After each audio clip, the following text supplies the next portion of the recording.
Dear students, हम पढ़ रहे हैं factors affecting incidence of taxation. कल हमने कुछ फैक्टर्स को डिस्कस किया था। How elasticity of demand, elasticity of supply and कैसे अफेक्ट करती है इंसिडेंस ऑफ टैक्सेशन को। हमने ये भी देखा था कि price act as an engine of shifting. ये अगर शिफ्ट करना है मनी बर्डन को, तो प्राइस ही ऐसा मीडियम है जिसको इंक्रीज करके हम इसको शिफ्ट कर सकते हैं। We have to do by forward shifting. If the price cannot be raised, tax cannot be shifted. ये बात ध्यान रखने की है कि price is the only medium of shifting. Next हम लेते हैं टाइम पीरियड। टाइम पीरियड कैसे अफेक्ट करता है इंसिडेंस ऑफ टैक्सेशन को। As you all know, in the short period, supply is inelastic. Hence, in this period, greater part of the tax burden will be borne by the seller. आपने markets में पढ़ा है कि short period में supply को increase नहीं किया जा सकता, और सपोज़ कि शॉर्ट पीरियड में अचानक से जो है डिमांड बढ़ जाती है। फॉर एग्ज़ाम्पल मिल्क की ही डिमांड बढ़ जाती है। He can not increase the supply immediately, और इसलिए अगर कोई ऐसी बात आती है तो he can not shift the tax to the buyers. उसको खुद ही वो टैक्स वहन करना पड़ेगा। Similarly in the long run the supply is elastic. क्या होता है कि जब टाइम पीरियड होता है, बहुत सारा वक्त होता है, he can increase the supply. There is a better scope, उस टाइम पर there is a better scope to shift the taxation upon the buyer, because he can meet the demands of the buyer immediately. तो ये फ़र्क है दोनों में। Time period भी has a very important effect on the incidence of taxation.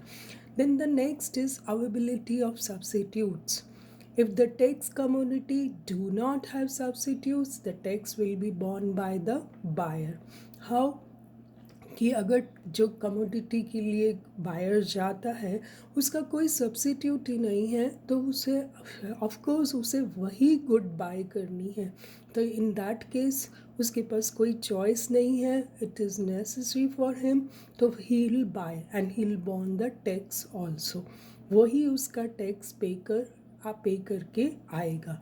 But in the if the tax commodity has substitute, the seller will have to bond by the जो tax है वो सेलर को bond करना पड़ेगा। Because वो he knows कि अगर वो कुछ भी टैक्स बढ़ाता है या रेट बढ़ाता है गुड की, तो ऑफ कोर्स कंज्यूमर के पास चॉइस है, he can shift to other good, वो कोई दूसरी वस्तु खरीद लेगा। तो इस केस में भी सेलर को जो है वो बॉन्ड करना पड़ता है। तो आप देखिए कि ये सारे कॉन्सेप्ट्स जो हैं ये आपको अच्छे से देखने हैं।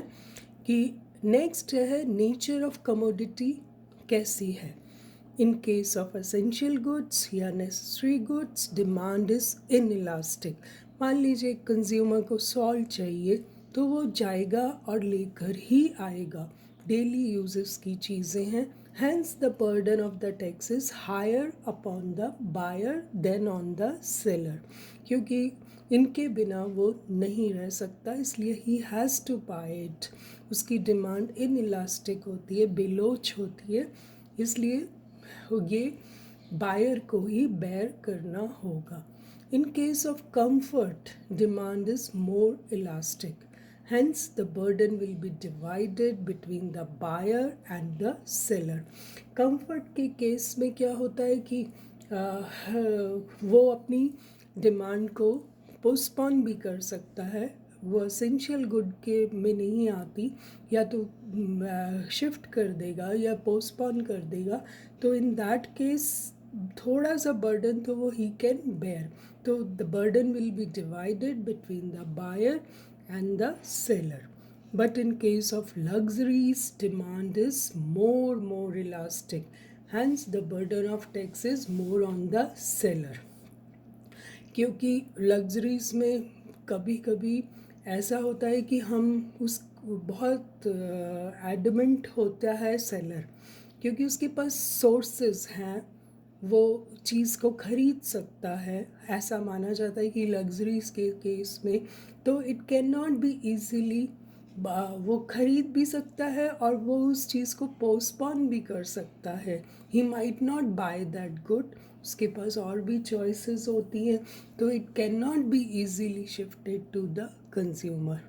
वो कंज्यूमर लग्जरीज के केस में सेलर को ही ज़्यादा लॉस होता है। देन इनके हम बिजनेस कंडीशंस में देखें, कभी अगर प्रॉस्पेरिटी का टाइम है तो taxes can be shifted easily, because लोगों के पास पैसा है, दे कैन बाय, वो अफोर्ड कर सकते हैं टैक्स पे करना, राइजिंग प्राइजेस को अफोर्ड कर सकते हैं। But in times of depression forward shifting और tax liability is very difficult. Just like in Covid era हम देख ही रहे हैं कि लोगों के पास अब जॉब्स नहीं है, अनएम्प्लॉयड है, इकोनॉमिक एक्टिविटीज़ कम है, तो इस केस में फॉरवर्ड शिफ्टिंग टैक्स का नहीं हो सकता, because there is already very limited demand in the market. तो कैसे इंक्रीजिंग राइजिंग प्राइजेस का तो सवाल ही नहीं उठता in times of depression. Same way seasonal changes also affect the shifting of tax. Like winters में वूलेंस की डिमांड बढ़ जाती है, तो अगर जो सेलर है he can take the benefit, वो उन चीज़ों के रेट्स बढ़ा सकता है, क्योंकि people have to buy the woollens in winters. तो दिस वे बिजनेस कंडीशंस का भी और सीजनल वेदर का भी फ़र्क पड़ता है। Now the next is role of the government. किसी देश की सरकार कैसी है, tax laws and public policy also determines the shiftability. कैसे कि अगर गवर्नमेंट की नीतियाँ क्या हैं, गवर्नमेंट क्या चाहती है, वो एक कैपिटलिस्ट कंट्री में है या एक सोशलिज्म है, तो उसी हिसाब से ही टैक्सेस लगाए जाते हैं। Sale tax legislation fixes the maximum retail price and binding on the producer to print it on the product.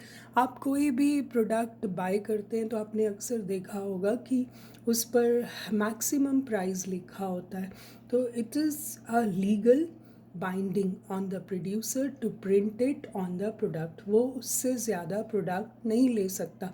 मान लीजिए टैक्सेस की वजह से उसका रेट बढ़ भी रहा है, तो he has to he'll get the maximum retail price only, उसे ही बेयर करना पड़ेगा। देन लीगल पनिशमेंट्स भी देती है सरकार फॉर चार्जिंग हायर प्राइसेस। हम भी रोज़ सुनते हैं कि कई तरह के पनिशमेंट्स होते हैं जिसकी वजह जो डिस्करेज करते हैं प्रोड्यूसर्स को मनमानी करने से कि वो अपनी मर्जी का प्राइस नहीं ले सकते। बहुत सारे ऐसे चलता है, बहुत सारे अवेयरनेस प्रोग्राम्स चलते हैं जो makes the consumer aware about his rights not to be exploited by the producer. उपभोक्ता के जो राइट्स हैं उसके बारे में लोगों को अवेयर किया जाता है। हम आजकल सुनते हैं कंज्यूमर कोर्ट के फैसले आते हैं, तो ये कंज्यूमर कोर्ट किस लिए बनाई गई है, उपभोक्ता के लिए ही बनाई गई है, ताकि कहीं भी उनके जो राइट्स हैं उनका हनन प्रोड्यूसर्स ना कर सके। तो ये सब चीज़ें have a very big effect on the incidence and shifting of taxes. There is lot to study in this topic only. We'll continue in next lectures. Thank you so much.